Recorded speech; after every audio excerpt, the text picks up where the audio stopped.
nta papa nagize yapfuye mfite imyaka 5 babishe muri 63 twakuze mama tubwira ngo umuntu uvuga ijambo akarihindura aba ari umutindi. Umuntu kubwira ikintu ejo agakora ikindi aba ari umutindi. Nkajya nicara nkavuga Imana y'isi n'ijuru ngiye kuba umutindi. Mbabwiza ukuri no kureka gusambana. Nguriya mugabo wanjye rero mubona ngo abagore bakagenda batusuriya mugabo wa nyirakanaka ati shaho yatubwiye ngo buri ubwo mureo. Ugasanga cyangwa hari umugabo ukunda gukorera Imana umugore abirwanye ko nabyo birahari. Ngo ariko wangiza amafaranga ngo urabona ngo gufata amafaranga 500 ngo wajyanye mu rusengero ngo ni icyacumi. Ese ko Imana yabahaye miliyoni 5 kwisubiza 500 bibatwaye iki? Imana yabahaye amafaranga guha umukene 100 ugafata umwana ukamurihirira bigutwara iki? Ukabaza umugore wawe atari kurumva wanezerewe, are you satisfied? Hanyuma mukabwizanya ukuri physically mu buryo bw'umubiri. Number 2 kunezezanya mu bitekerezo. Buriya mu bintu bibaho bijya byica ingo. Abandi bagira ba mama babuza kujya mu gipadiri. Jewe mama yantera gumweta kamwe mwana wanjye nuzambara ikanzu nzashima Imana. Ariko ku myaka 19 nkumva imitingiti iri muri uyu mubiri nareba inkumi zose nkabona zabaye nziza kavuga numva kandi nimba mukuru nzaba padiri kuko ndashaka kuzabona Imana. Numvaga abapadiri bose niba pfa bazajya mu ijuru wari automatic ukajya ugenda wemye uzi neza ko nta manyanga nta guca hirya no hino. Kubaho Uwiteka nibwo bwenge kuva mu byaha no kujijuka kandi nibyo bitwubakira urugo. Reka rero turebe noneho urugo rwubaha Imana ruba rusaruta. Ijwi ry'Umukanguzi. Turafashanya. Ndashaka kwakira umukozi w'Imana umushumba Pastor Rutayisire. Kuba uri muri Rehobote turabyubashye pe.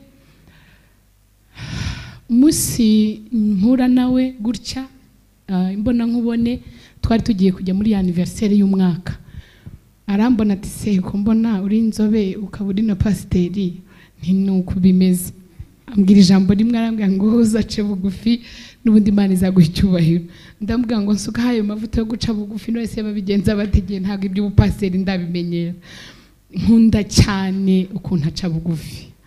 Nkunda n'ikintu cye iyo muri kuganira wagira ngo murazi mwaravukanye mumaranye imyaka myinshi nta protocole nyinshi kugira ngo mujye imbere ngo urumva oya uramuhamagara ngo Pastor Sera nibiki ni karame mugata mutangira ikiganiro ako kanya nta byinshi ngo urumva ngo mbese ibyubahiro. Nanjye rero nigira n'isoni uretse ko Yesu yazimariye muri uyu murimo ntangira mvuga ntiharya ngiye kuvuga ni mwaramutse ngasanga we yantinyuye. Imana iguha umugisha Pastor uri imfura tumukomere mu mashyi. Amen. Muraho mwese mushobora kwicara. Uriya nari nteye intambwe kuko iyo abantu batangiye kumvuga cyane mbere ikiwe yagenda timide. Reka ariko mbanze mbereke madamu wanjye ko muramuzi. Oya buriya mushobora kuba mutamubonye neza.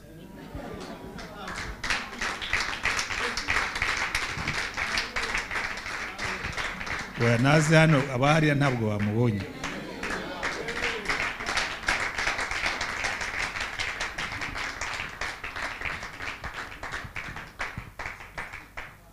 Abantu benshi bajya bambwira ngo ko ushaje ukaba ufite umugore mutoya. Ndahubwira ni umugisha w'Imana. Ariko tumaranye imyaka 33.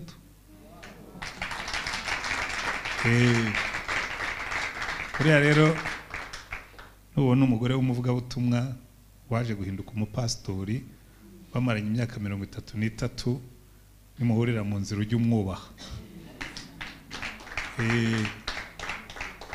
Imana imuhe umugisha nagende yicarire hanyuma ubwo wenda nimuza gushaka kugira icyo mumubaza muraza kukimubaza mu gihe cy'ibibazo. Mu gihe cy'ibibazo ndaza gukora nka wa mwarimu ngo yarafite umushoferi bagendanaga kenshi. Noneho ukiye umushoferi aramubwira ati ariko bizi professor tibiriya bintu wigisha ati giye maze iminsi nkutwara, ati nshobora kubivuga nko kubivuga. Noneho rimwe waza kujya ahantu batamuzi, aramubwira turabizi, hari ahantu bantumiye kandi ndabizi neza ntibanzi, baranyumva gusa ariko ntibanzi neza, uzaze tujyane twiyoberanye, baguhe mikrofone, nzakwintroduza, nzaza nkutwaye wagira ngo ni gishoferi, hanyuma bya bintu uze kubivuga. Baragenda kuko umushoferi arabidondora arabivuga, ariko burya aho bikomereye ni hahandi aho babaza ibibazo. Ko murabizi burya ba professor hari igihe ajya kubaza ibibazo n'ikibazo cyoroshye, nibwo buhanga bw'abahanga nyine bwa ba professor, ariko bafata ibintu byoroshye bakabikomplika. Amagambo washakaga gukoresha wenda mu cyongereza bavuga ngo to abandon, si guta nk'akazi, ariko agashaka ikijambo gikomeye ngo to abscond. Umuntu ugiye gushakira atari ko to abscond se kwa nibiki, kuko niko ba professor babigenza, ibintu byoroshye barabikomeza. Noneho rero abonye batangiye kubibaza, ariko atari ko sinumva ukuntu mwebwe mumeze, n'umushoferi wanjye bimaze kubabwira ashobora kubisobanura mukabyumva. Ahamagara professor asubirana umwanya we, hanyuma asubiza ibibazo by'aba professor. Buriya mu byo kubaka urugo abagore bashobora kuba barusha abagabo kubimenya, uretse ko abagabo nyine twebwe tuvuga tuba dufite ama confidence menshi, hanyuma buri pastor umaze imyaka myinshi, ariko buri umbajije ibyo kurera abana no kubaryamisha no kwihangana byangora. So tugiye kwiga kubaka urugo rwubaha Imana. Haleluya. Ndagira ngo dufatanye gusoma ijambo ry'Imana, ariko tubanze twumvikane kuri aka kantu. Buriya abantu benshi baza mu biterane byo kubaka ingo, ariko sinjya mpamya yuko benshi bafata umwanya wo kujya beyond igiterane ngo bashyire mu bikorwa ibyo bize. Kubera iki? Kubera ko muri iyi minsi mbona ingo nyinshi zigenda nabi pe, kandi kizigendesha nabi buriya mu bintu Didier na lbibintu batubwiye ni ubuzima bw'umujyi. Abantu bigize abanyamujyi bubaka ingo mbi, bageze aho barazimenyera, ku buryo njya mbwira abantu ushobora kugenda ucumbagira. Nyakunda gutanga example, uwa kamera ngira ngo aze kwitonda, kamera ayegere. Nshobora kugenda kubera ko nkatwe twavukiye mu cyaro, wikubitaga hasi ntibakujyane kwa muganga, noneho bakakunga bagakandakanda, ukazasanga igufwa ryarateranye ari kugenda gutya. Noneho ukazagera nk'ahantu bakagwira atari ati iryo gufwa ryawe abaganga bashobora kurikubita bakarisatura bakongera bakariteranya ukajya ugenda neza. Ariko kubera ko maze imyaka ndigendera, unabona ko ubundi ntacyo rintwaye igihe ndagenda. Ingo nyinshi rero niko zabaye, ati bere ibintu baba bavuga ni bya bipindi by'abapastori, nta mugabo udaca umugore inyuma, buriya nawe arabikora, nuko badashaka kutubwira. Donc ugasanga abantu bariyakiriye mu kubaka ingo mbi. Natwe twicayemo hano twese, akenshi iyo ngiye kwigisha bubatse ingo nk'uko ubwo ndavuga ni banza wicare ube honnête, uvugisha ukuri nawe ubwawe, kuko mpura n'abantu umugabo n'umugore bakicara ngo rero ubwo mutureba ngo tumaranye imyaka 33 ngo uyu mugore wanjye ngo nukuri kw'Imana ngo ntituranatongana. Nkifata kwita amahare baseshaho, wagiye ubeshya abantu koko. Umugore mubanye imyaka 33 mutaratongana, wenda nturamukubita urushyi, ariko gutongana ko mwaratonganye, sibyo? Buriya rero nimuza mu giterane nk'iki, mujye mubanza mukureho ibindi byose, noneho mugerageze gutekereza urugo rwiza Imana yifuzaga ko tugira uko rumeze. Ndenda kubabwira nanjye ubyigisha, hari igihe nicara nka madamu wenda aze kumvuguruza niyo mbeshya, hari igihe mbwira ko buriya wazareka kwigisha ibintu byo kubaka ingo nziza, ko mbona nanjye hari byinshi, hari nubwo mbivuga batakambwira ko biriya bintu niba byarakunaniye wo kuki ubyigisha, wabyemeye ko byakunaniye ntujye ubivuga niba utarabigeraho. rero buriya mbabwire urugo rwiza ni ikintu kitabaho. Icyo nshaka kuvuga ni iki: urugo wubatse rukaba rwiza uri umusore, buracya abana bawe bakaba basore n'inkumi, ukaba ugomba kongera ugatangira bundi bushya, ubishaka utabishaka niko bikoze. Iyo urongoye rwose umugore muba muri shushu sheri biki byose, hanyuma gitondo kimwe ukaza ugasanga umugore wawe yahinduye isura, arimo araciragura, birageze nimugoroba akaba afite umunabi. Uyu mugore nta nubwo akizwa, umuntu usengagira umunabi byagenze bite? Ariko akabebe kamukubise inzara mu nda, kongeramo n'ibintu by'ibideshe byose, kuko burya iyo umwana ari mu nda amadeshe yose, inkarize, ibyuya, uko arimo gukura bica mu maraso ya nyina, agatangira akabyimba ibirenge atajyaga bibyimba, akagaragaza iminani. Mutaha mukagera mu rugo munatahanye, ujye umenya icyayi cya Messier, umenye ko yari bwana, umenye ko ndamureba hase uyu mugabo arimo arigisha ibintu bitazafasha uru rugo. Aba bombi ni abadogiteri. Uyu mugore azirirwa agenda mu barwayi atwita inda y'uyu mugabo, atahe akurura amaguru n'imbaraga zo kujya mu gikoni kureba icyo cyayi ntazo afite. Umugabo avuga ati uyu ntigeze yumva pastori yigisha. Buriya rero urugo nicyo kintu cyiza kibaho iyo urufashe gutyo, ariko ni nacyo kintu kigoye kuko buri munsi gihindura isura, kuko natwe buri munsi duhindura isura. Umugore mwaryamanye kuwa mbere siwe mubyukana kuwa kabiri, yaryamye aseka, kuwa kabiri abyutse ari kuri stress, bad mood.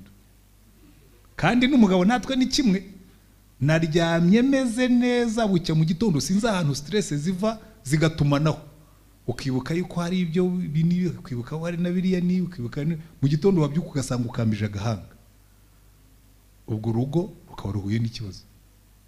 Niyo mpamvu rero buriya kubaka urugo ni exercice ihoraho. Ndagira ngo dusome amagambo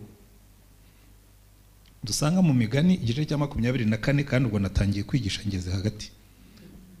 Kandi reka mbahe isezerano sindi butinde kuko ndashaka ko muza kugira umwanya wo kubaza ibibazo, hanyuma mukagira no gutaha mukajya kubaka urugo, kuko urugo ntabwo ruri hano, mwazisize aho mutuye, uretse ko bamwe mu bazigize muri hano. Imigani 24 umurongo wa 3.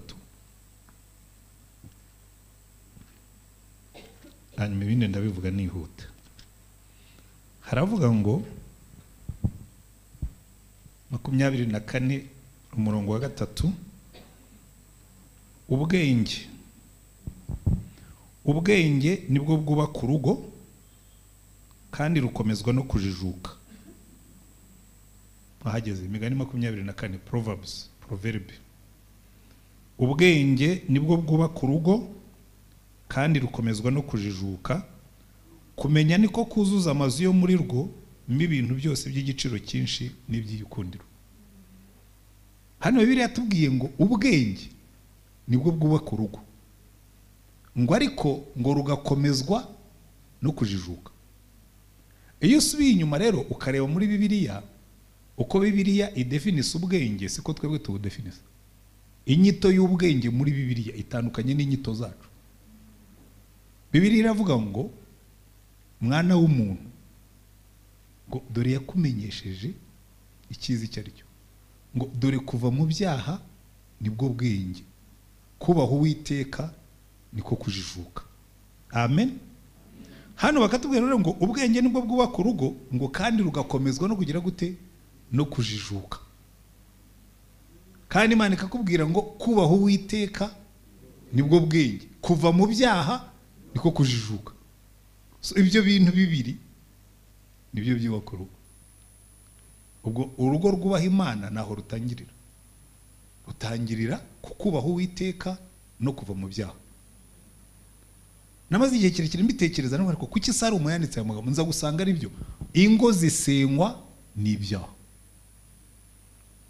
Biriya nashimye n'Imana yuko divine nonete abantu benshi baba mu bigare, biriya tubyita ibigare by'abagabo b'abanyabyaha n'ibigare by'abagore b'abanyabyaha n'ibigare by'abagabo n'abagore b'abanyabyaha, byo bisenya ingo. Umuntu akagenda akakubwira ati ariko abantu b'abagabo jewe buri munsi mporana nabo, abagabo umunsi umwe bazanankubita. Wowe uri umugabo ngo ugomba kujyana n'abandi bagabo mugiye gukora ibigusenyera urugo, icyo uha agaciro kuruta ibindi ni iki? Niyo mpamvu biri tubwira ngo ubwenge nibwo bwubaka urugo, rugakomezwa no kujijuka. Bagasubira bakatubwira ngo kubaha Uwiteka nibwo bwenge, kandi kuva mu byaha niko kujijuka. Haleluya. 15 kugeza kwa 18 aravuga ngo ndabasengera. Umva ibyo yabasengera ngo nicyo gituma nanjye maze kumva uburyo mwizera umwami Yesu mugakunda abera bose, mbashimira Imana urudaca nkabasabira uko nsenze, kugira ngo Imana y'umwami wacu Yesu Christo ariyo data wa twese w'icyubahiro ibaho umwuka w'ubwenge no guhishurirwa bitume muyimenya. Ibaho umwuka w'ubwenge no guhishurirwa ngo itume muyimenya. Ntiturimo kwiga kubaka urugo rw'ubaha Imana? Ibaho umwuka w'ubwenge no guhishurirwa bitume muyimenya, ngo amaso y'imitima yanyu abone uko ahweza, mumenye ibyo mwiringizwa n'iyabahamagaye, mumenye n'ubutunzi bw'ubwiza bw'ibyazaraga bera, mumenye n'ubwinshi bw'imbaraga zayo butagira akagero iziha twebwe abizeye, kuko imbaraga z'ububasha bwayo bukomeye ziri. Nyankunda ya magambo, kuko ikintu kidutera kubaka ingo oya si n'ingo gusa, reka mpere ku buzima, kuko jewe nakirijwe ndi mukuru. Ubundi mvuka mu muryango w'abagatulika, ndi mutoya numvaga nzaba padiri, kuko nabonaga padiri ari holy, ari umuntu wejejwe wera, bambaraga n'amakanzu maremare. Twebwe abapadiri bacu bari abapadiri bera, bamwe bambara amakanzu maremare bakambara ibirozari binini bitendera hano, bakagenda ku bimoto binini. Burya abantu b'abana ibintu bibashitura ntabwo bari byinshi, ariko umuhamagaro w'Imana ukuzaho niyo ukiri muto. Ubwa mbere nagiye mu kiliziya mfite imyaka 8, nabwirijwe ubutumwa n'ibintu bitatu. Message padiri yigishije uwo munsi sinanayibuka, icyo nibuka ni kimwe, ni kiliziya. Nabonye kiliziya, urumva muri 66 mfite imyaka 8. Icyo gihe abanyarwanda benshi babaga mu nzu z'ibyatsi, ukabona kiliziya ingana n'iriya yo kuri Sainte Famille, uri umwana w'imyaka 8. Iyo uyihagaze iruhande uba umeze nk'urushishi ruhagaze iruhande rw'ijuru. Ndahagarara ndayireba ni Imana ifite inzu ingana gutya, iyi Imana irakomeye tu. Iyo niyo worship ya mbere numvise inzira my'Imana. Imana ifite inzu ingana gutya. Urumva umwana wavuye mu nzu y'ibyatsi akagera iruhande rw'inzu y'amatafari ifite miri ingana gutya n'igisenge gikabakaho mu kirere, ugahagarara ukareba burya bibaho yuko iyi Imana irakomeye tu. Kandi nimba mukuru nzaba padiri, kuko ndashaka kuzabona iyi Imana. Numvaga abapadiri bose nibapfa bazajya mu ijuru, wari automatic. Turagenda twinjira mu kiliziya, harimo ishusho ndende ya Bikira Mariya, bleu blanc, murazizi zo mu kiliziya by'abagatolika, ndende ariko gurica ndende, niyo mwatungukiragaho. Nikubise amaso ndavuga ni uyu niwe Bikira Mariya, umugore usa gutya abaho. Ndahagarara ndareba abantu rero bakuru baragendaga bagasoma ibirenge by'ishusho, ariko je sinari kugera, yari iri nkanga, sinari kugera ku birenge byayo kuko yaransumbaga. Hanyuma ndahagarara ndayireba, burya ndavuga nako byari byose akazi nzagafata, nzajya mu ijuru, umugore nzamuvugisha tu, shaka kuzamureba live. Igihe nki ugiye kureba ishusho, padiri abaturutse mu nguni nkariya rwose n'ubu ndacyabyibuka vividly. Yagendaga yambaye amakanzu yabo y'amabara karafu bambara kuri Noheli, afite ikintu biti cyotero cya kindi nyine gitumura umwotsi, genda kubita hirya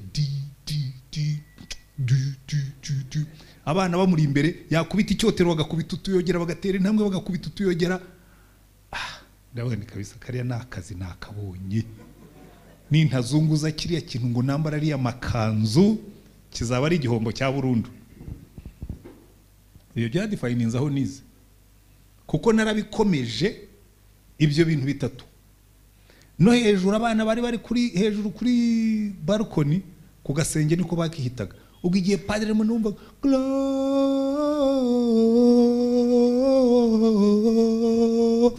mbese byagendaga ari ritmike byose bijyanye, ndavuga ari kariya niko kazi nzakora. Muri primaire nari umuhanga njya mu seminari nzi ko nzaba padre ko ku myaka 19 tozova. Byari byayoyotse neza byarangiye. Ko nari ariko giye byarabone tote nari mfite muri jewe. Abandi bagira ba mama babuza kujya mu gipadiri. Jewe mama yantera kumweta kamwe ati mwana wanjye nuzambara ikanzu nzashima Imana. Ariko ku myaka 19 nkumva imitingito iri muri uyu mubiri, nareba inkumi zose nkabona zabaye nziza, kavuga numva iyi mitingito naziriya nkumi n'uwo padiri butarongora ntibizajyana to. Mbivamo nigira muri university. Hari abavuga ngo yenda ngo padiri bwari ubibashwa da, narabushakaga na mama yashakaga ko muba resistance yari iri muri gihe gusa nkajya numva nzaba padiri w'umutindi usambana ugira bati nawe byo ntabwo nzabijyaho. Ndakanje muri university ndagenda ngezeyo rero birakunda rwose mba umupagani, sinigeze mba umusinzi. Hari ubwo abantu bibeshyera, oya ntabwo nigeze mba umusinzi. N'ibyaha nakoraga by'ubusambanyi abajene bumvaga ari ibintu biraho kuri university, twumvaga ari ubuzima. Hata babaye muri university mu gihe cyacu muri za 70 gihe nagiye muri 77, it was a habit, wari umuco rwose twumva. Ahubwo uwabaga watabikora twumvaga ari umuntu wapayutse ukibuka. Za sida zari zitaraza ibiki byose, arabanganya numva atari bwo buzima bwanjye. Noneho bukeye ngira Imana ndangiza university, mba umwarimu muri university. Noneho ibyaha bibabibonye urukore, yewe bibabibonye ijambo. Burya uri umupagani ufite umutima w'ubupagani, iyo ubonye amafaranga byikuba inshuro zingana nuko umutima wawe umeze. Umupagani ariko sinabitinzemo kuko umwaka warashize barandinganiza ngira urindo nisubiramo nsoma Bibiliya ndakizwa. Nsoma Bibiliya ndakizwa, ngewe nakijwe nsoma Bibiliya, hanyuma ntangira kumenya Yesu. Buriya rero iyo hari abatubwiye ngo ndabasengera ngo Imana ibahe umwuka w'ubwenge no guhishurirwa ngo mumenye n'ibyo yiringizwa, mwiringizwa niyabahamagaye, mumenye n'ubutunzi bw'ubwiza bw'ibyo azaragabera, ngo mumenye n'ubwinshi bw'imbaraga zayo butagira akagero ubwikorera muri twe. Ikintu cya mbere kizagufasha gukora ibintu byose kumenya Imana. Kuko ngiye maze gukizwa intambara ya mbere narwanaga, nabwiraga Imana none nazaguhemukira nkasubira mu byaha. Kuko icyambujije kuba padiri ni ubwoba bw'ibyaha. Sinzi kuba inconsistent. Jewe nicyo gihe nakoraga ibyaha nkavuga umunsi nabonye umugore nzareka gusambana, kuko siniyumvisha ukuntu nabana n'umugore namuhemukiye. Guhemuka birangora, sinjye mbishobora. Iyo nakubwiye ijambo niyo ryamvuna ndarisohoza. Kuko narerewe muri famiye ukuyemo n'uburokore. Narerewe muri famiye aho mama yatubwiraga ngo jewe nta papa nagize, yapfuye mfite imyaka 5, babishe muri 63. Twakuze mama tubwira ngo umuntu uvuga ijambo akarihindura aba ari umutindi. Umuntu ukubwira ikintu ejo agakora ikindi aba ari umutindi. Nkajya nicara nkavuga Imana y'isi ngiye kuba umutindi. Mbabwiza ukuri no kureka gusambana. Naranezerewe nakirwe kuko najya nta muntu ujya usambana n'umukobwa atamubeshye ko amukunda. Nicara nkavuga Imana ko mbaye umutindi. Mbaye umutindi birarangiye, ndabeshya ndarimanganya mu bintu natinyaga. N'ubuhamya bwanjye rwo navuga ko ariko ibyo ntukabivuge. Kandi nshaka ko n'abanyabyaha bimenya bakabivamo. Natinyaga umukobwa natera inda akanyomaho kandi ntashaka kumurongora. Nkajya uzisengesho ry'umunyabyaha ugiye gukora ibyaha akavuga Imana undinde, ugiye gukora iby'Imana yanga urasenga ngo kubona ingaruka zabyo. nimagina ukuntu ushobora kuzabaho mfite umwana wabyawe n'umukobwa nabeshye, ngira Imana inkurura hakiri kare, ngeze Rulindo aho bari banyohereje bankuye muri universite muri programu yo kuringaniza iki gihugu cyabayemo, leta yarakoze kuyirandura ntizanagaruke, ariko gihe Imana yari ikoresheje ibyari ibyago byanjye bimviramo umugisha. Mva muri universite banyohereza kwigisha muri tronkome yo mu cyaro, mbona umwanya wo gusoma Bibiliya mpura na Yesu, mbivamo mva mu byaha, ariko nsigarana ikibazo kibaza Imana ngo ariko Mana ko nezerewe navuye none nazasubirayo. Ndatangira nizirika imigozi nshyiraho za discipline, ariko bugiye Imana irambwira ngo ya ntukivune, jya ugendera imbere yanjye ukiranuke. Buriya rero tubuye ngo kubaho Uwiteka nibwo bwenge, kumenya gutinya Imana ukajya ugenda wemye uzi neza ko nta manyanga nta guca hirya no hino. Kubaho Uwiteka nibwo bwenge, kuva mu byaha no kujijuka, kandi nibyo bitwubakira urugo. Reka rero turebe noneho urugo rwubaha Imana ruba rusa ruti, kugira ngo nihute. Ubwo nahereye ku buzima bwacu, kubera ko ingo zubakwa n'abantu. Umugabo wamenye Imana, wubaha Imana, ntabwo bimugora kubaka urugo rwiza. Oya, hari n'ubwo abantu kubwira ngo iyo udahuye n'umugore ngo waremewe, njyambwira abantu nkababwira ntigiye umugore wese wama aje yubaha Imana ntabwo byangora kubana nawe. Uzi impamvu? Imana irakwikosorera ikagushyira ku murongo, ikaguconga, ukabana nawe. Uwo yampaye ni uwo nguwo. Ngiye kuri imyaka yanjye njye namubwira ngo azihangane, niyo mpamvu Imana yamurinze agakomeza akagaragara ari mutoya, ngewe nkagaragara ndi mukuru, kugira ngo azanshajishe. Kose niyimagine nashatse undi mugore. Urugendo nagendanye n'uriya mugore rurahagije, yambereye umugore mwiza, twiganye ibintu byinshi, njye nibaza ubuse nasubiramo nkongera nkatangirira kuri zero, nkajya kwiga kubana n'undi muntu uko numva byangora. Ariko uzahantu ugera ukamenyera umuntu ukabuzi bashobora kubyuka afite bad mood, nanjye cyangwa nkabyuka nyifite, ariko ukabuzi ko nta kibi kirimo. We yaramukanye bad mood, bijya bibaho, kandi ukumva nta kibazo. Cyo nkundira n'abagore yaramutse afite bad mood, arangiza akavuga ariko buriya ndagukunda ndabizi.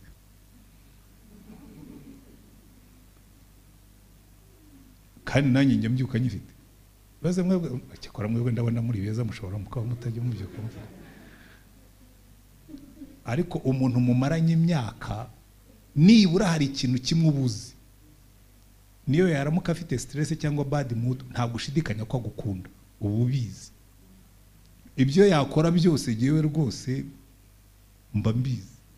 So ibintu bigera kuri bine ngiye kubabwira hanyuma nkabaho umwanya mukabaza ibibazo, kandi reka mbivuge nihuta. Icya mbere na mbere Imana, sibyo? Mu buzima bwawe kubaha Uwiteka nibwo bwenge, kuva mu byaha no kujijuka. Bibiliya itangira ivuga ngo mbere na mbere Imana, put God first. Mu rugo rwanyu mbere na mbere Imana. Ibintu bine biranga urugo rwashyize Imana muri position number 1. Ibintu bine. Icya mbere, urugo rugendera ku ijambo ry'Imana. Rugira rute? Rugendera ku ijambo ry'Imana, kubera ko ingo nyinshi burya zigendera ku muco, ntabwo zigendera ku ijambo ry'Imana. Bavuga ngo ariko ngo abagabo niko bamera, nkavuga no, abagabo siko bamera, abagabo b'Imana siko bamera. Abantu barabwira ngo nta mugabo udaca umugore inyuma, nkavuga nti no, abagabo b'Imana ntibaca abagore inyuma.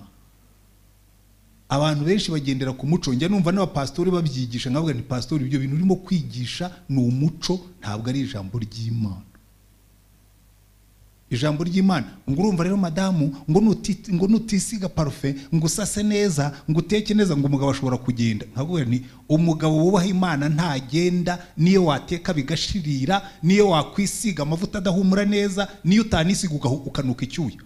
Umugabo wubaha Imana ntagenda. Ikimubuza kugenda si impumuro y'umugore, kimubuza guteka si urukarango rw'umugore, kimubuza kugenda si ishuka ishashe neza iteyeho amaparufe nuko Imana imubwira ngo mugabo ntiwemerewe gusambana point. Ibindi muba mwigisha ntabwo ari byo. Kurumva madamu rero simvuga ngo abagore ntibakiyiteho, ariko kwitaho k'umugore n'ubundi kugomba kubaho. Niyo umugabo yakurahira akagwara ati ndi marayika, ndi murumuna wa marayika, ntwaza Imana ibitabo, ntabwo bihesha umugore uburenganzira bwo kwinegirije. Umugore agomba kwitaho kuko ni umugore, agomba gusa neza, akambara neza, akisiga neza, agasa neza, kuko ubwiza bw'umugore ni ishema ry'umugabo. Siko Bibiliya ivuga se? Ubwiza bw'umugore ni ishema ry'umugabo. Kose wagendana n'umugore usa neza kumva ari buryo uziko no mu cyaro umugabo ashobora kwambara nabi, ariko akamekinga ashobora ko umugore we yasohotse akenyera neza, kuko ubwiza bw'umugore ni ishema ry'umugabo. Amen. Ariko ntabwo ubwiza bw'umugore rwo bubuza umugabo. By the way, cyo nabonye ubona ukuntu pastor wanyu rwose ari asa neza. Buri munsi mba ndi hamwe n'abagore basa na pastor beza, hamwe wese umugore Imana umbabarire ntabaje kumbwira ko umugabo muca inyuma. Pastor umugabo wanjye agira ati wanca inyuma, aguca inyuma usa gutyo. Kuko ibyo twigisha abantu ngo abagore nibasa neza abagabo ntibazaba baca inyuma, amakuru mfite yo muri uyu mujyi arabideza pruva, kuko abagore ahubwo basa neza nibwo bacibwa inyuma. Muri uyu mujyi abagore basa neza nibo bacibwa inyuma. Hari n'uwo twari twicaranye ejo nibagogera rero se mubigenza mute, yari hamwe n'umugabo. Usiga umugore usa gutya ukajya kubusa gute? Hari uwabonye ufite amaguru 3?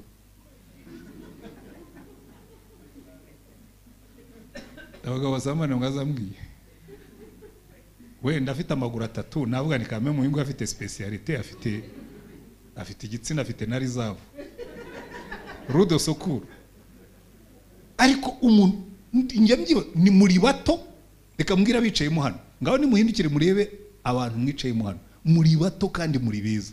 Ubu nk'umugabo wasiga umwe muri mwebwe akajya gusambana, yaba agiye gusambana n'usate? Ni mumbwiza ukuri. Rero icyo kintu cyo kuvuga ngo ukigisha ngo rero ngo abadamu ngo nimwita neza, ngo mwitaho, ngo mugasa neza, ngo mugateka neza, ngo mugasasa neza, ngo abagabo ikibajyana gusambana ni cya kintu nahereyeho kuva mu byaha, niko kujijuka. Kubaha Uwiteka nibwo bwenge, kubera ko iyo wubaha Imana, niyo wabagiye muri Amerika umugore wamusize mu Rwanda, Imana irakubwira ngo yewe ntabwo nasigaye mu Rwanda, turi hamwe hano. Umugore wanjye rwose nabwe ujye wigirira certitude, Yesu akicaye ku ngoma akiri muzima, uyu mugabo ntazasambana. Believe me or not. Kandi ibyo mvuga nzamuye ikiganza Imana nibizi ko mbeshye inkubitire hano mfe nk'aba bandi bajyaga bapfira ku isanduku. Hari ibyo udakora iyo uzi Imana. Uko ikiganza cyazungujwe imbere y'Imana ntabwo gikabakaba. Oya, iki kiganza cyanjye kirejejwe ntigikabakaba. Kubera iki? Yesu arandeba. Kubaha Uwiteka nibwo bwenge kuva mu byaha no kujijwa. So icya mbere, urugo rugendera ku ijambo ry'Imana, rwashyize Imana ahambere. Icya kabiri, urugo rusengana. Ntabwo ari urugo rusenga, rusenga na. Bivuga ngo niyo haba ari kwa Pastor Sera, iyo wicaye mu rugo Messier ujye usenga, Sera avuge ngo amen, nawe narangiza asenge uze kuvuga ngo amen. Bure madamu wanjye nguyu muze kumubaza nindangiza, iyo tubyutse mu gitondo utanze undi arabanza agashima Imana ko turamutse turi bazima. Niyo twaba turwaye ariko dushimira Imana ko ibyo byose ntabwo tuba twapfuye. Niyo waba urwaye ibicurane mu gitondo, ibyo byose uri muzima buriho. Gashima Imana yacu, Imana idukunda, Imana itwitaho, Imana yaturinze, Imana yaturinze, Imana iduha byose, Imana yaturinze ijoro ikaba iduhaye umunsi mushya. Arangiza ugasengera famiye. abana bacu bose tubavuga mu mazina n'abuzukuru, tugasengera n'umuryango mugari waho dukora, hanyuma undi agasengera igihugu n'itorero. Iyo nabanje nkasenga avuga amen, nawe ukaza gusenga nkavuga amen, twarangiza tugahaguruka tukajya mu mirimo. Urugo rusenga na abagabo bari hano ndashaka kubareba neza, kuko hari ubuvumbuzi nakoze muri iyi minsi. Abagabo benshi babana n'ubumuga bwo kutavuga imbere y'Imana. Hari abana batarumva umugisha wa papa, ngo papa mwicaza mfite ibihungu by'ibisore, ariko nabwo nipfukamasha nkurambikeho ibiganza byejejwe, uvugeho umugisha ujye mu byujyamo, kuko umwana agomba kumva umugisha wa papa. Kandi reka mbabwire ikintu gikomeye, buriya abantu ba kera mu mico ya kera hari ikintu baturusha. Jewe nabanaga na nyogokuru. Nyogokuru ntabwo yarazi ibintu by'Imana na busa, yari umukecuru wavutse mu 1900. Icyo yarazi ni uguterekera no kubandwa no kuraguza. Noneho jewe kuko twabanaga igihe kinini, ndajyaga kugenda wenda mubwira nyogokuru ntejo nzajya i Kigali, kuko natangiye kujya i Kigali muri za 77 ntangire segonderi. Nawe yumva bimuteye ubwoba, umwana wagiye kujya ahantu kure hitwa i Kigali. Ndibuka ubwa mbere ngene namwe mwana wamaze ugende umvomera amazi, ndagenda ndayavoma, asya amasaka makeya, ashigisha agasururu, ashyira mu kabindi mu mirambizo. Mu gitondo akubitamo umuheha, mbona naze hirya naze hino, ati dore bakurambere, dore umwana ngo yaragiye, mu muherekezi yagiye, mu murindi bibi, murindi cyago, mu murindi cyagane, mu murindi abagome, mu murindi abajura. Aratondora arangiye ati mwana ati ngaho somaho ugende. Somaho nyine ndagenda ubwo. Ariko uko niko gusenga yarazi. Uzi kubona twe twitwa abakristo, twe twamenye Yesu. Hariya nibyo Paulo yasengeraga bari ngo ndabasengera ngo mumenye imbaraga zitagira akagero iziha twebwe abizeye. Uzi kubona umukecuru utaruzi Imana, nibura yaribukaga guterekera, ariko wowe wamenye Imana nyamana, Imana y'imbaraga, Imana y'ubushobozi, ntiwibuke no gusengera abana bawe. Quel type de vie? What kind of life? Kubona turushwa n'umukecuru utarize wavutse mu 1900. Icyo yarazi we, nyuma namubwirije ubutumwa, kambwira ati ariko mwana wako twabanye. Se ko njye numva abandi bihana ngo barasambana, tuse ninde wansambanya ngana ari. Ukenda rero yavuze umukecuru ibya Yesu nzabimubwira ngo iki koko. Ariko na aranyorohereza, agenda abwira pastor ati umwana amereye nabi, ati mbatiza, ati ngizwe. Aragenda ajya kwa pastor, nta nubwo yamugoye ngo mwigisha agira guti, arumwe ati mukecuru yarafite imyaka 85 icyo gihugu, ati uzaze nkubatize rwose. Aramujyana ku cyumweru, afata amazi amutera ku gahanga, aramwe ati mukecuru ati rwose mukizeho ikimenyetso, ati uzabwira umwana ko wabatijwe. Nuko ibyanye gukora, ariko icyo nashaka kubigisha si icyo ngicyo. Ubona twe twamenye Imana, umwana wakaba atarakumva umuvugaho umugisha.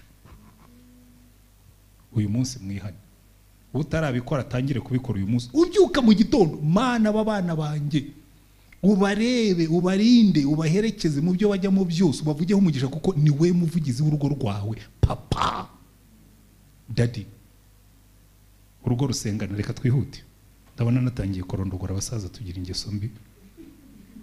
Icya gatatu, urugo rwubahisha Imana ubutunzi bwawo. Ntabwo nzigera ngira isoni zo kubyigisha abakristo benshi, cyane cyane ab'Imana yagiriye neza. Iyi Imana iguhaye umushahara wa 2,200,000, ibihumbi 200 n'iby'Uwiteka, niguha umushahara wa 5,500,000 buri kwezi biyategereje, hano akonga ariko nguzo ubwo afata 500,000 ukabiha Imana. Bagenzi banyu, revenue twara 30 ya 1,500,000. Iyo uhembwe 5, 1,500,000 revenue irazitwara nta mpuhwe, kandi iyo warwaye ntabwo gutabara. Niyo bakwirukanye ntabwo wihendahenda ngo gushakira kandi kazi.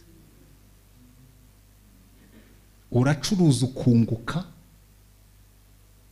Ariko se ngo umuntu yigeze kubimbwira ndamureba nawe nti it's unfortunate ngo usengure ndakumbwira ko ngo nacuruje nkabona miliyoni 10 ngo miliyoni ngo wayiterura. Ndamubwira niba Imana yampaga miliyari giye natwara miliyoni 100 nkaziyiha, kubera ko umuntu wese yagaragara imbere y'Uravuga ngo ntuzaza imbere yanjye imbokoboko.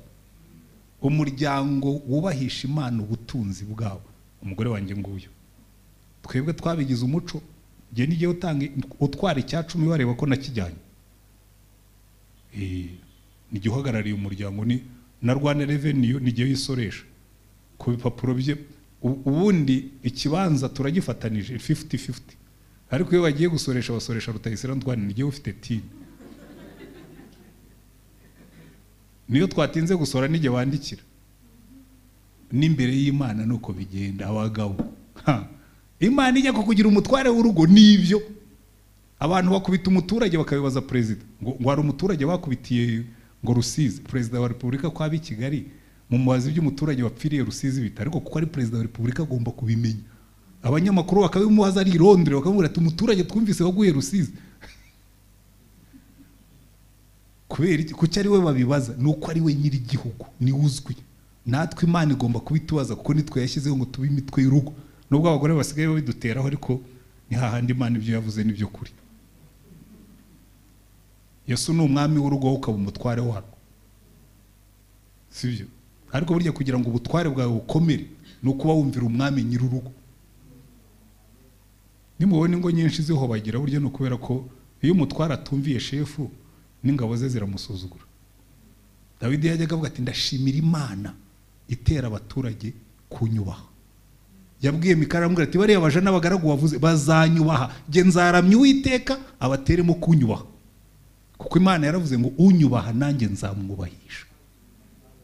Kandi ibyo ndabizi niko bigenda. Iyo wubashye Imana irakubahisha, uretse no kukubahisha mu rugo rwawe no hanze irakubahisha. Iyo ugenda wubaha Imana, muzabigerageze nimubona mbeshye, ufata ibyawe byose ubyubahisha Imana, nugera hanze abantu bazakubaha. Reka twihute. Urugo rwubahisha Imana ubutunzi bwawe. Icyanyuma, urugo rwubahisha Imana igihe n'impano yabahaye. Mwahoze muvuga ngo impano ngo za rivine ngo impano zose Imana yaguhaye ugomba kuzikoreshereza Imana. Nkiri pastori rwose nari umuhanga wo kuzironda. Abazi gukora fundraising nibo bari bayikoraga, jewe nigaramiye. Abazi kubaka bagashushanya, abandi bagasupervisa n'amakampanies yabo kandi nta n'amafaranga twabahaye, urusengero rukuzura rutwaye amafaranga make cyane kuko impano z'abakristo zakoreye Imana yabo. Haleluya. Namwe mwicaye umuha impano zanyu zigomba guhaguruka. Nta nubwo ari na pastor ugomba kwishima mu mutwe ngo ariko kanaka nzamuha gukora iki. Oya, ibwirize. Ugiye aho nakoraga ku Giporoso, abantu bari bashinzwe Sunday school na abantu baba engineer n'aba professeur muri university rwose baribwirije maze kwigisha inyigisho umwe mbona umu-Nigeria umwe yari umukuru w'ikigo kimwe cy'ubushakashatsi hano, mbona undi ukora mu bintu ntagiye kuvuga w'umugabo kabisa w'umusiyo bashinzwe barigisha Sunday school. Uzajye urebe abigisha Sunday school na professeur muri university na aba managers mu mabanki, kuko impano zacu zose zigomba kuza zigakorera Uwiteka. Amen. Urugo ni urugo rwubaha Uwiteka, ukanabitoza n'abana bawe. Jewe njye ntanga urugero ku bana banjye. Umuhungu wanjye umwe yarangije kwiga, agiye gukora, azana umushahara we wa mbere bamuhembye. Arambwira ati daddy, ti umushahara ndashaka ku dedicating wose. Ati wambwe ngo we watanze icya 10 genda ndashaka gutanga 100%. Umushahara wa mbere ndawuha Imana nk'umusogongero, ndebe ko bya bindi wambwiye bikora. Kandi birakora.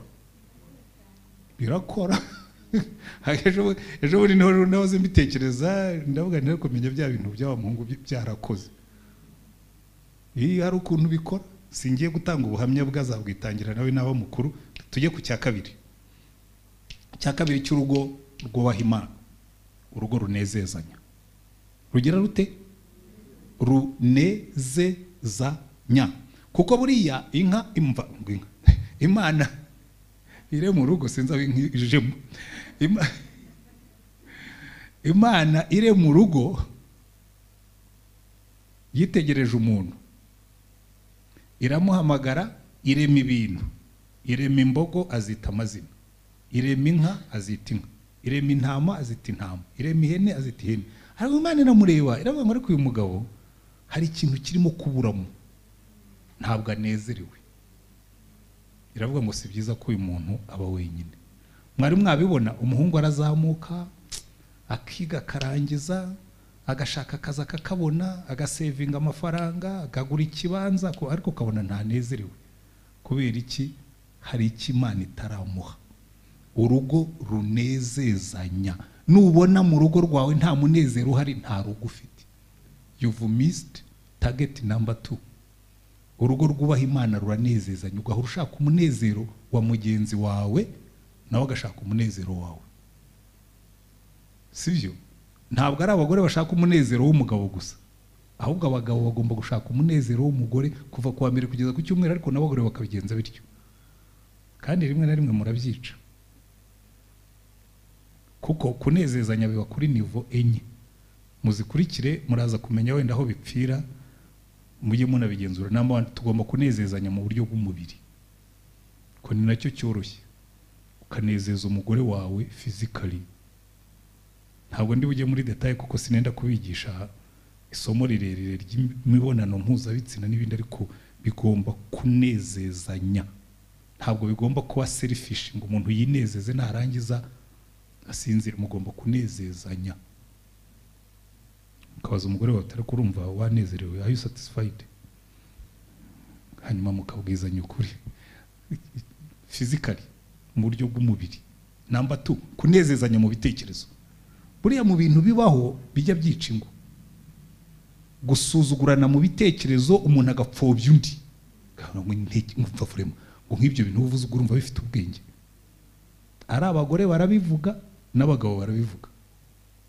Niba rero n'ikintu nabonye kigorana kucyakira, jewe iyo nyumvise umugore yigeze kwicarana n'umugabo muri ntuza muri office yanjye, ndimo kubakorera counseling. Umugore aratinyuka umugabo, sinzi ibintu yaravuze, aravuga ngo pastor ngumva nawe ibintu abavuga.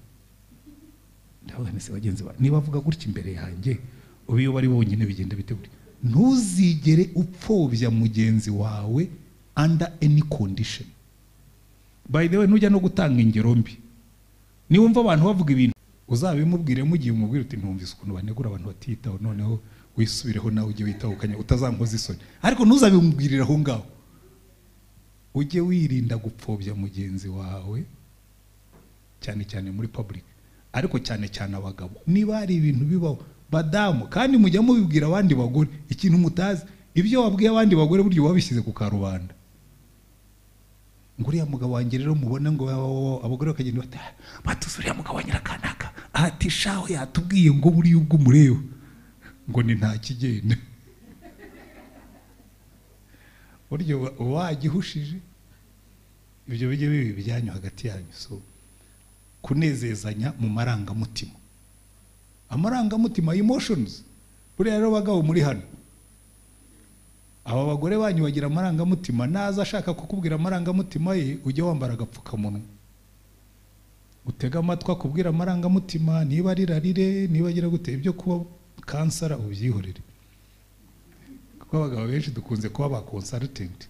Unakaza kuvuga ati ku kazi nakubiswe sha nguna, tari kubyihorera w'ibyo.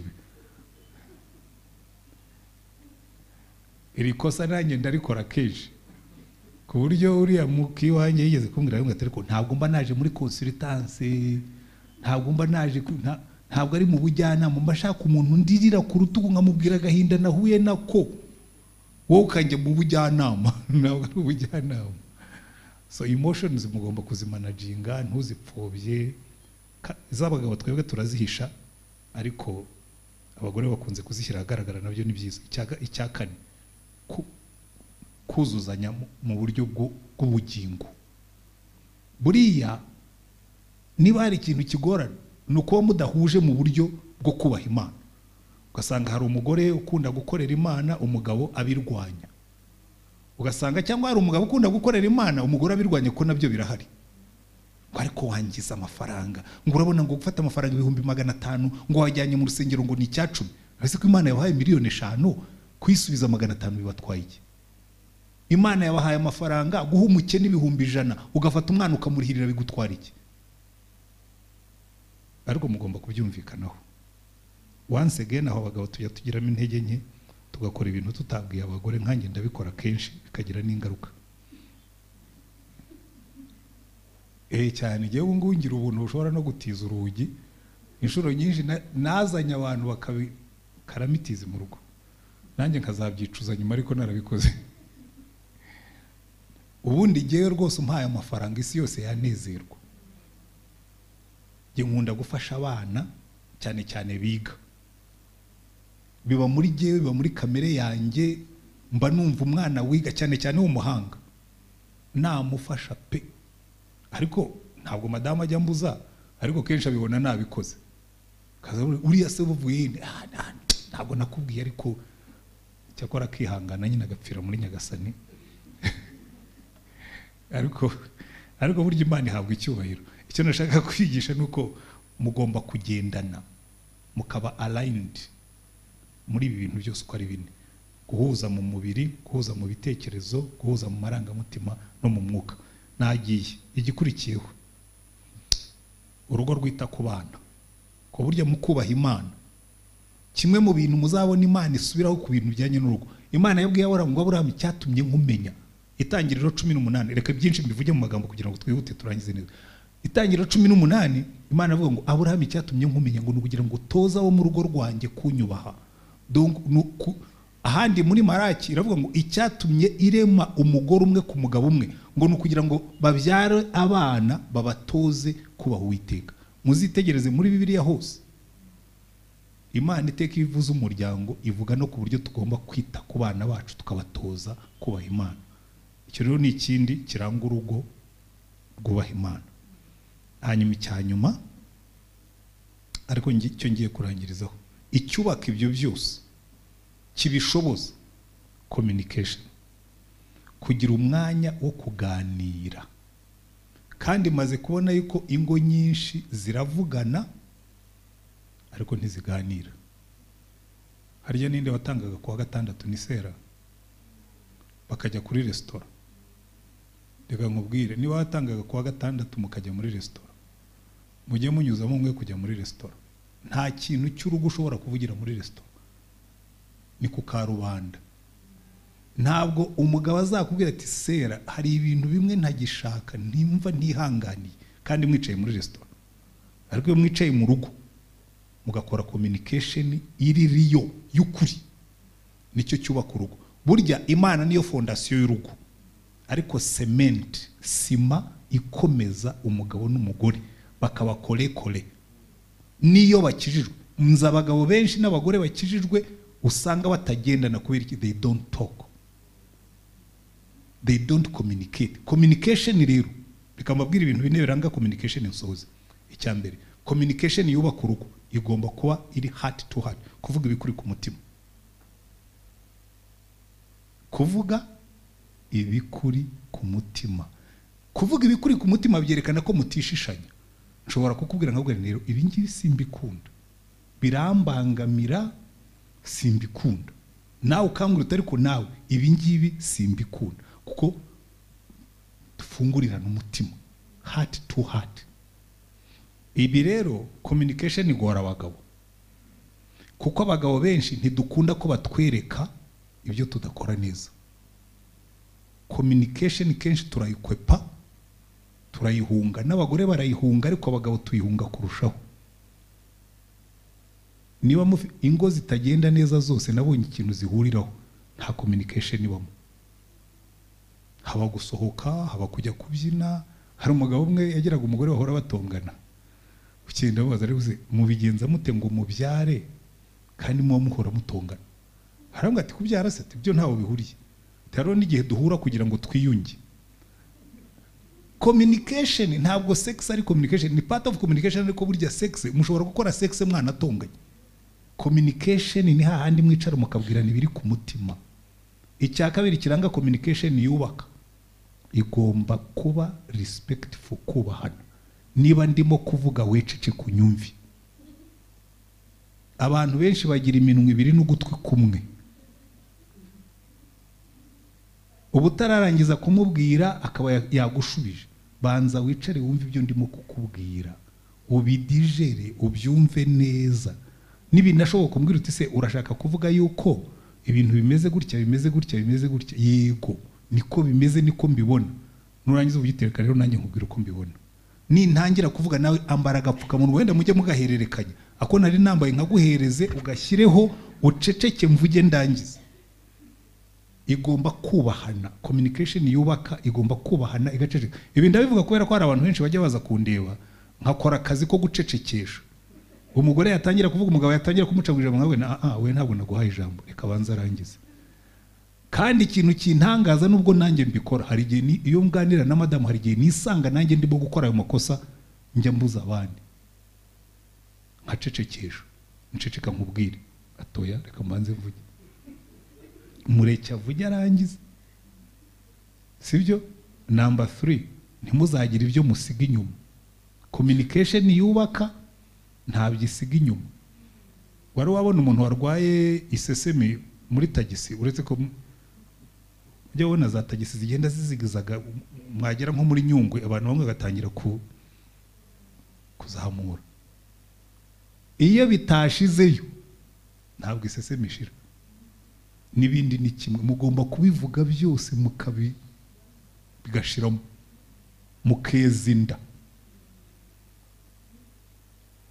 Honest and transparent. Mukavuga ngo turasigara rwose tumeze nk'ikirahure ushobora kureba. Niyo mpamvu bavuga ngo Adamu yabanaga na Eva ngo bambaye ubusa ngo ntibakorwe n'isoni. Hahandi ushobora kuba honest and transparent, ntugire isoni, ukamubwiza ukuri.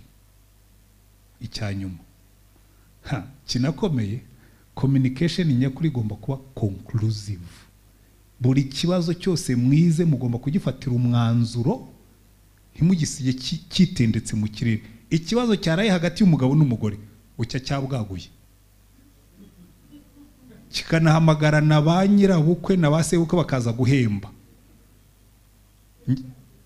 Njye mbibona, ukabona umugore yatangira kuvuga ibintu akavuga ibintu ukavuga uti ibyo bintu gore warabibitse. Rero abagabo mwitonde, abagore bo bagira n'utubati babikamo utuntu twose, uduto n'utunini. Iyo agafunguye akabati, ibyo wakoze kuva mwimariye usanga byose byarabwaguye, byaranuzukuruje, ukamenya ngo ahantu nta clean up wakora regiriyeramo. Iyo mukora clean up mwarabyemeranije ko igomba kubaho, ko ibyemezo mwafashe mukabishyira mu bikorwa. Niyo muvuze ngo tugiye kuvugurura inzu, buke mwatangiye kwivugurura. Sibyo? Niba ari inzu umuntu nakubwira ati iyi nzu jewe rwose irimo irasaza, yivugurure. Sibyo? Niba mwiyemeje kwivugurura, kora matematike muyivugurure hanyuma amahoro yindi. Sibyo? Ibi rero ni mubikora muzakora urugo rwubaha Imana. Kandi bimwe mu bintu communication igomba kwibandaho, iteka ryose nimuhura mugiye kuganira ku rugo, nibura ibintu 4 ntibizaburemo. Sibyo? Ni nka ropa, baragwira ngo ibi biryo ntibikabure ku meza. Number 1, kimwe mu byo mugomba kuganiraho mutihishahisha, mutabundabunda, sex. Sex, imibonano mpuzabitsina. Abantu benshi batinya kuyiganiraho, epuruta nicyo kintu ingo zose zihuriraho. Ari izikennye, ari izikiza, ari abiza, ari abatariza, ari abakuze, ari n'abashaje, nako abato n'abashaje, zose zikora sex. Mugomba kwiga kuyitunganya to perfection. Icya kabiri kitagomba kubura mu biganiro, finances, umutungo w'urugo. N'ubu twicaranye hano twese turi abakristo, hari igihe usanga abantu bafite amafaranga, umugabo akagira amafaranga ye n'umugore akagira ye, konte ntibazi aho ziherereye, ntibazi uko ziteye. By the way, hari n'ingeso mbi abagabo tugira kenshi, ariko nabonye n'abagore baratangiye kuzadukana, zo guhisha amakonti. Agahisha konti umugabo ntayimenye n'umugore ntayimenye. That's a dangerous thing. Hari n'abahisha bagahisha n'ibibanza n'amazu. Ibyo mvuga mifitiye gihamya kandi bigira ingaruka, mwagombye kubyumva. Finances n'ibijyanye nazo byose byagombye kuba muri transparency y'urugo rwanyu. Niba wizera umugore wawe ajya amenya amafaranga wabonye, niba wizera umugabo wawe ajya amenya amafaranga mufite, na konte zanyu niba mufite ebyiri. Cyakora icyo nshimira umugore wanjye buriya n'umwana mwiza, nta konte yigeze atunga. Yatangiye gukora tugiye kwimariya amafaranga yahitira kuri konte yanjye, dukomereza aho ngaho. Zose zanditse ku izina ryanjye uretse ko ari sinyateri, ariko nta kibazo. Bivuga ngo afite uburenganzira bwo kumenya amafaranga dufite aho ari nuko ateye, nta rwikekwe. Bivuga ngo we nta nayo afite ko n'igihe ubu yafite kugenda yacunga, ariko nawe arayadepansa, ari we afite uburenganzira bwo kuyadepansa, nta kibazo. Ubundi reka ngiye nishyira hanze nk'inopfu. Ubu ngubu nge nshobora kwicwa n'inzara ntabuze amafaranga, nshobora kwambara inkweto ikazahengama ntarabibonye, mbona njya kubona kamwe kitari kuyo nkweto ubu ntabwo nayo itangiye guhengama, ntabwo nayo narabibonye. Niyo ngurira njyewe ndi big boy. We narazi gucunga amafaranga, azi kuyadepansiriza urugo, genzi kuyacunga. Ndayacunga gasugira gasagamba kabisa, ariko waka hasigaye akita ku muryango. Niko twabyemeranije, niko duteye. Hanyuma ikindi kitagomba kubura mu biganiro byanyu, family, umuryango mugari, bantu b'Imana, imiryango migari shenye ngo hano muri uyu mujyi ndetse no muri iki gihugu. Murebe umuryango mugari, muganireho. Niba ufasha bene wanyu, niba mufite n'abandi bantu mufasha biruhande, mu biganireho, nta kibazo. Ariko muwe mubiziranyeho, mubiganireho. Umugore ye kujya abona umugabo yatanze amafaranga, cyangwa umugabo n'umugore yatanze amafaranga, cyangwa muhishahishe ko yatanze, ni mu biganireho. Sibyo? Iyo ni communication. Hanyuma cyanyuma muri communication, maintaining love. Mwige ukuntu muzakomeza gukundana mpaka mushaje. Yewe ntabwo ndasaza, sinzi aho bigarukira. Murebe ko nshaje, ntabwo ndasaza.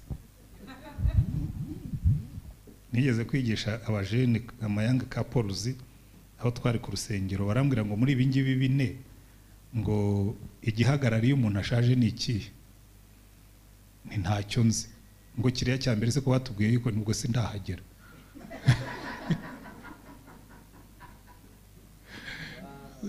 N'ibindi rero, keep communicating. So narangije, Imana ibahe umugisha. Ibi ngibi Ijwi ry'Umukanguzi.